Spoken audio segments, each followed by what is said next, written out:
welcome to this episode of Getting to Better Together, our podcast mini-series sponsored by the Centre for International Development, Social Entrepreneurship and Leadership, CIDSL as we call ourselves, of the University of the Sunshine Coast.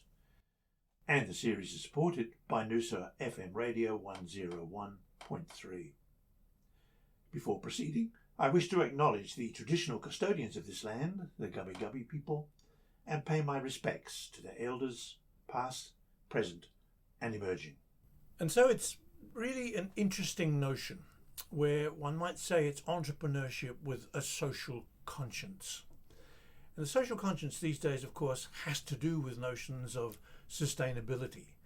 It's as much to do with caring about the planet as it is with people, and most particularly really concerned with issues to do with future generations. What sort of world are our children, our grandchildren going to inherit? And there's as much to do with the way we think about the world in terms of entrepreneurship and others and sustainability as anything else.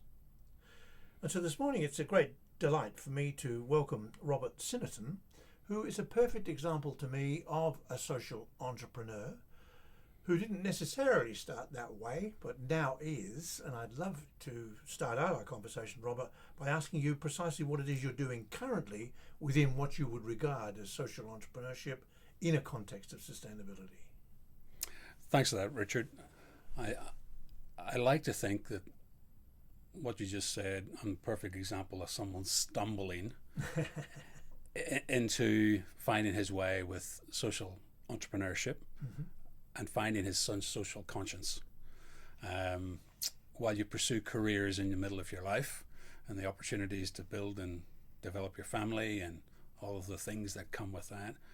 I recently joined a company called Allied Pickfords. Mm-hmm. It was my good friend David Richardson, who talks with the same accent that I do, and he invited me to join his business. We're a company that relocates businesses around Brisbane.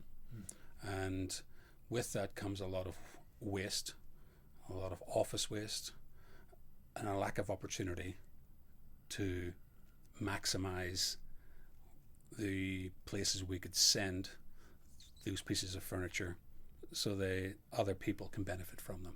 Okay. The key thing that drives the inability to do that is logistics and timing. Right. Often we get a last minute phone call or we win a tender and we have to dispose of the product. Okay. In joining the business, Dave made me, invited me, but made me drive as an offsider with the crews to understand how they work, right, how hard they work, and some of the reasons they do what they do. In taking part in those decanting of buildings and offices, I found myself disposing of product to landfill that I thought was tremendous. Mm-hmm. Some of it was better than I had in my own house. Wow. Some of it was even better than what we had in our offices. Mm-hmm. But the opportunity to do something with it was difficult. I explored with Dave how he dealt with that both emotionally and physically and opportunistically. And over his years of being in the industry, 20 odd years, having seen many pieces of furniture come and go, mm-hmm. and trying to deal with the fact there's nothing he can do based on the commercial need to dispose of it. Mm-hmm. We are a small enterprise. We're not a large corporate that can fund large storage for no reasons. So often it just had to go from the office to landfill. Wow. Disappointingly, but realistically that had to happen. On doing that and having the conversation with Dave, he had already delivered some items occasionally to schools that he knew, mm-hmm. Springwood being one. Now my role as business development manager for Dave and my historical desire to innovate, create and be entrepreneurial, or intrapreneurial, a new buzzword, always drove me to create opportunities for business. Mm-hmm. I saw a lot of the waste being an opportunity to give to schools, as much through Dave's initial spot opportunities. Mm-hmm. I tried to develop a structure around that. I initially spoke to schools at length, but they weren't that open to the discussion. It's very hard to introduce yourself to someone that doesn't know you, and they think of you just as another salesman, business development person, perhaps taking advantage of the school rather than really having value to add. I lived in a block of units, and a neighbour was a lady called Lee Callum, and Lee was just retiring from her career in government, and she had previously been a principal in a number of schools. Her position in government was quite elevated, so she had been well connected at that level, but in particularly the principals. So I was invited to decant a lawyer's office in town as they were shrinking from 2 floors into 1, and some of the product was really quite extravagant that we would have to dispose of. And they were exploring opportunities to sell it, to find someone to take it away and sell it. I looked at the list and thought, maybe my friend Lee can find a school that would take this at no cost, as the company lawyer was prepared to pay to deliver it to a school. Because they've had to pay to dispose it anyway, right? They would have had to have paid to dispose of it anyway.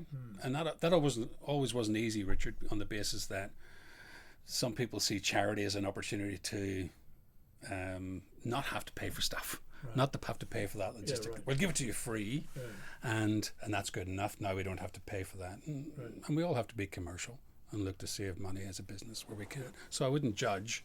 It's just not necessarily how I was seen 2 years ago. So Lee came back to me after a week or so, seeing the list that I'd thrown onto her garage door, and phoned me and said, "Yeah, look, I know Marshall's Road State School, the business manager, Pip, is probably going to give you a call." So Pip called me out of the blue and said, "We'll take it." So there's a lot of trust involved in, she hadn't necessarily seen the list of the quality, but she saw the opportunity and understood the potential. So what would a school see in office furniture? I think you've got to understand the needs of some schools. And the needs of some schools are quite dramatic. And I've had the opportunity to see a couple of those schools. One school, quite as an example, would be Clontarf State School.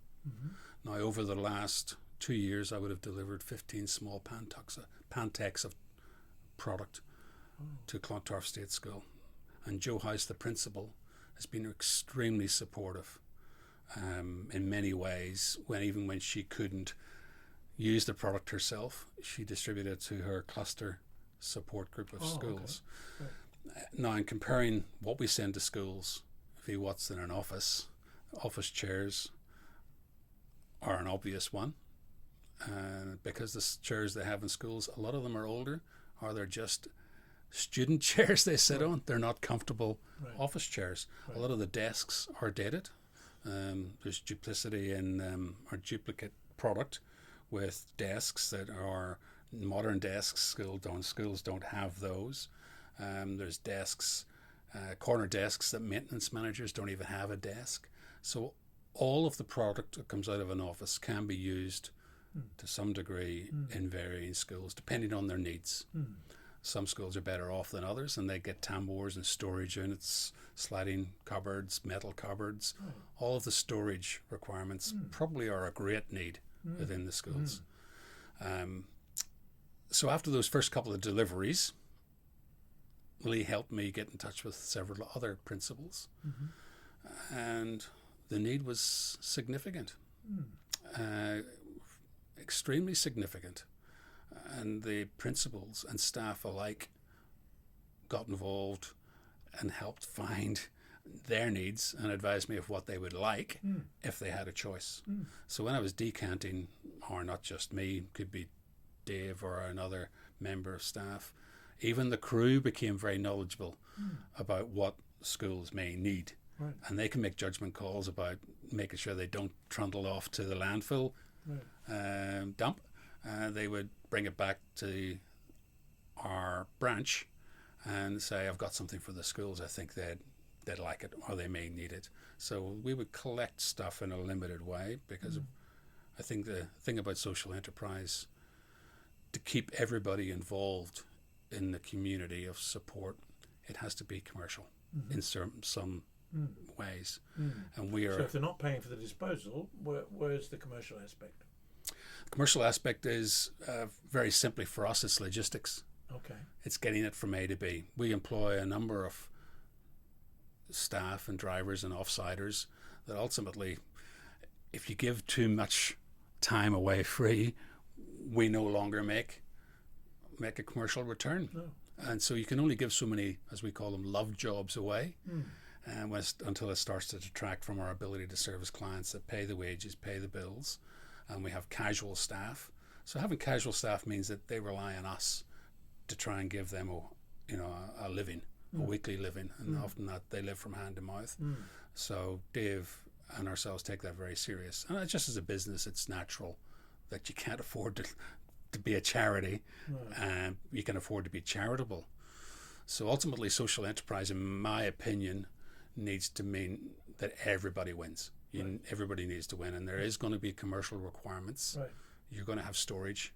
You just can't, and somebody has to pay money for a lease. So, and someone has to pay for the trucks to be in the road, and then there's the dump fees, and then comes the sustainability challenge of items going into dump, create a sustainability issue. And when you dump something, take it out of circulation, somebody has to make another one to replace it. Yeah. So if you extend the life of the asset and you avoid the dump, and even if the lesser well off gets something that's better than what they had, and the wealthier within the community buy new, you're producing less within the supply chain, which means your CO2 emissions are reduced dramatically. Yeah. So while the social enterprise plays a significant part in creating a circular economy, the byproduct of that is you get a very sustainable community. I'm hoping I'm answering your question. I'm just trying to picture the notion of, the traditional idea of a removalist is to move stuff from point A to point B, where point A is just simply moving to point B. But in your case, it's actually disposalist as well as removalist, right? And you have issues to do with storage and logistics, and also then, as you're saying, someone has to pay.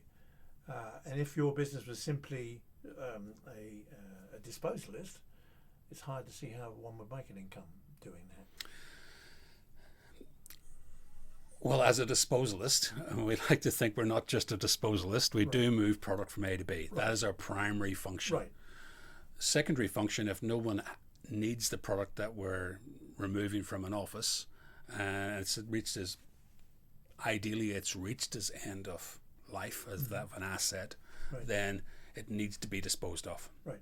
That's a byproduct of what we do. No, it's not our core business, but in reality, we're decanting offices of old product as they're buying new, or they're moving into a new fit out and they're leaving the old fit out behind.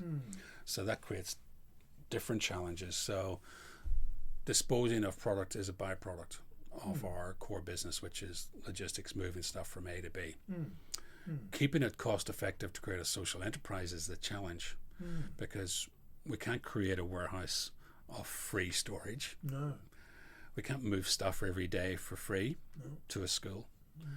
So we have to find a way of making sure that the donator identifies the value that they're going to be paying for this anyway. Their social conscience should lead them to believe not only is it good that they've found an alternative outlet that's good for a school, that's good for the environment and good for the students and teachers alike. I actually feel I'd like to see them now attach a value to that as well. Sure. Not just pay to get it there, which they would be paying anyway. That if we could create a warehouse where there was a subsequent income, or supported income that allowed us to store items and send them when the school is ready to receive. That's an evolutionary challenge. It's actually a challenge of where we're at this point, Richard. Right. I have meetings with DESBIT, Department of Education, I think Sustainability and Training, and TAFE Queensland, and they have provided me with an available space, which I call a cross-docking facility, staging facility. I can't call it a warehouse facility because then it turns into some long-term thinking. Right. So it's keeping the mindset Yeah. focused on this is short-term redistribution. It means that we can collect more product, that otherwise if we don't have space to hold it and the school hasn't got, can't make a decision in 24 hours to take it, I've got somewhere else to put it other than saying they can't take it. It's great product. I can't find a home in 2 days. It's going to have to go where we don't like to talk about, which is landfill. There's no reason why we can't talk about it. That's just an emotional response from me to avoid talking about dumping stuff, particularly unnecessarily if I had a home. Presumably you started out with some sense in this business, some sense of social consciousness and a conscience. Has that changed in the period you've been involved in this particular business? I think this business has given me the opportunity to grow as someone with a social conscience, or for my social conscience to evolve, perhaps become what it may always have been, or that latent young lad collecting newspapers to build a tennis club back in the village where I grew up, or the young lad collecting crockery from the neighbours to put on stands at a fete in the lake field for charge people 5p to throw cricket balls at crockery to break it. I think that might be a Greek invention, but I think in recent times seeing the opportunity, and also knowing that through my journey in Australia and Brisbane, through the highs and lows of bringing a family up, with only 4 of us here, my wife, my son and my daughter, and knowing that there's been a community that supported us, and there's highs and lows in your career, as you know, Richard.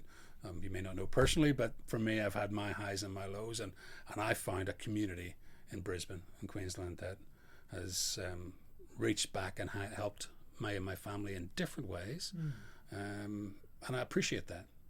So with joining David in Allied Pickfords and seeing this opportunity perhaps to reach back and help, not necessarily those that have helped me, but help different people in a way that I could, that's become really gratifying. And I can tell you that when I went to Clontarf on several occasions, because I'm not always there when we do deliveries, the business manager on occasion was close to tears. And I do remember her statement, the old girl is starting to look like a school again, which I thought was wonderful, and it will stick with me. And it's those comments and those moments in time where you realize that you're genuinely making a difference to someone's life, and young people. It's probably more gratifying for me anyway, saying it's more the circumstances perhaps, Richard, where I can be able to say, in these circumstances at this point in time, with the opportunity I've been given, there's approximately across the schools that I've worked with 3,000 students. Wow. That would be several hundred teachers possibly, that have all benefited to a greater or lesser extent from the furniture that we've repurposed from various departments. UQ, for example, has been a great donator in recent times as they've jumped on board and identified themselves. Well, they do identify as being one of the best universities in Australia from a sustainability and environmental progressive point of view.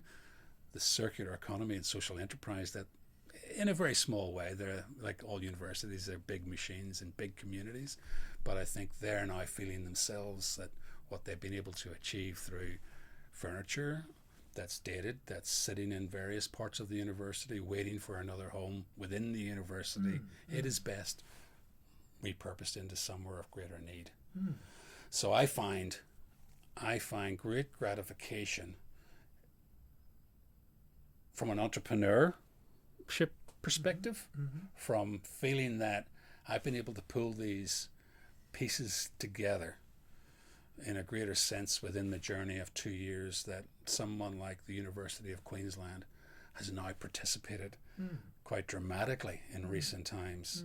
And one of the charities, our not-for-profit foundations, it was brought to me by Lee Callum, my cohort in the foundation of trying to find homes and help people's help people improve their lives, was busy schools. Now, busy schools is an interesting system I hadn't heard of, or an interesting education program I hadn't understood or heard of, but it's not for profit. It's for year 10, 11, 12s that have lost their way in the education system. So these kids are struggling. They need a bit of extra TLC. They need a little bit of extra support within getting them back into the community, giving them the skills and education, whatever level that might be at, so they can have careers and jobs as nurses or tradesmen, cabinet makers, or whatever it might be. UQ in particular has given, busy schools were opening a new campus in the CBD, 410 Ann Street, and at the time I communicated with them, I was just starting to a couple of larger decanting buildings and lecture rooms in UQ, and what I found was that UQ went the extra mile. The volume of product that they donated through myself to busy schools probably fitted out that campus by about 60 to 70%, and the quality was better than they could afford to buy with their not-for-profit. And then going back to your early statement, what do I get out of this? Well, when I went in to take pictures to send to UQ and say, look how great this looks, look what you've done. All the principals were sitting in. They come from Cairns and Gold Coast and Shaler Park, wherever they had their campuses, about half a dozen.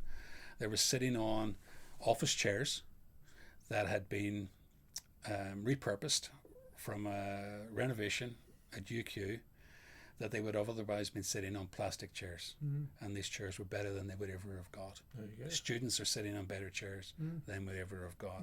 There was lecture desks that were maybe 10 or 15 years old in great condition that looked brilliant as they set out through the busy school structure. So I think, in the whole of education vision, which is rather grand, the wealthier end of the community is really starting to help out the not so I was going to ask you about that. Have you seen, even though you've been sort of a relatively short time in this part anyway, this part of the business, have you seen a sort of increase in people sort of saying, well, I don't really want to throw that out. Is there something else I can do? I mean, I know that as an individual, when I think about things as we progress through with children and grandchildren, let's say things like bicycles and all those sorts of things, saying, well, I don't really want to throw that away. Is there an increase in that, do you think? I can speak from the visibility that I've had within the community that I've worked with, and mostly that's education and health. Right.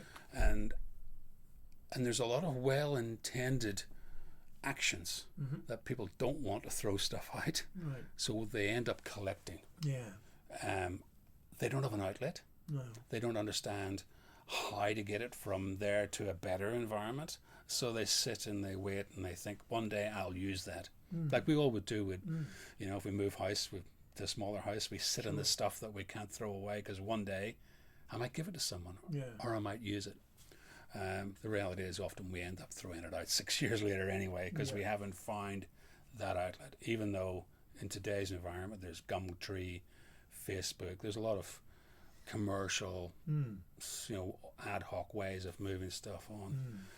In the bigger end of town, where there's larger amounts of product, I have seen people holding on to stuff, but they don't know how to get it from there to somewhere that is a greater need. Right. Part of the journey in the education process is encouraging those bodies, those individuals, and those corporate entities to say, don't hold on to it. You may probably need it in a year's time, but you're taking up space, and someone else might need that today. If you join the community on circular community of moving items around to those that have a greater need immediately, then there's a good chance you're going to fill that pipeline again of something equal or better when you actually need it. So I think the education component is for those that hold on to it, let it go. because there is other opportunities out there, and the schools are in great need. Health is in great need. I have a wonderful story, I think, if you don't mind me sharing it, with QE2 Hospital, and I've had the permission from Lorraine, who's the acting corporate services director at the minute, Lorraine Munns. And when UQ was getting rid of, I think, about 10 or 12 desks, and I hadn't an immediate home in schools, and there weren't obvious desks that schools could use. They were a little bit more office structured. I actually give Lorraine a call, and Lorraine says, yes, I can have those. We're going to open a nurse navigation centre, and they're perfect. So Lorraine took them.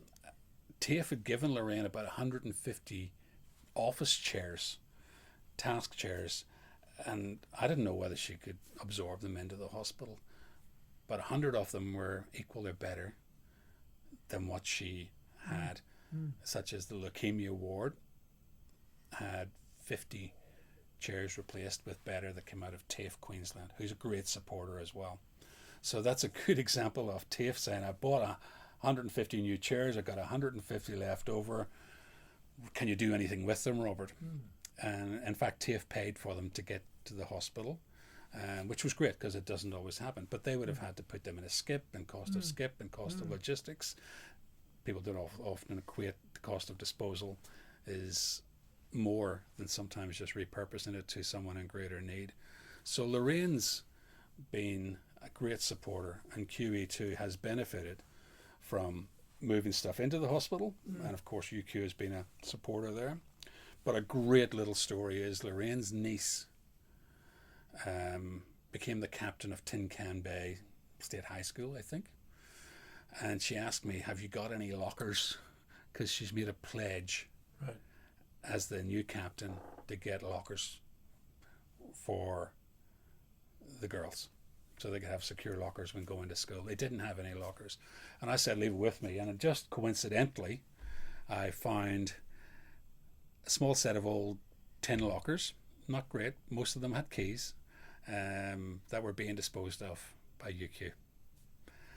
And the opportunity there was that I asked UQ, could I give them to Lorraine to send to Tin Can Bay, or we can deliver them for her? And we did.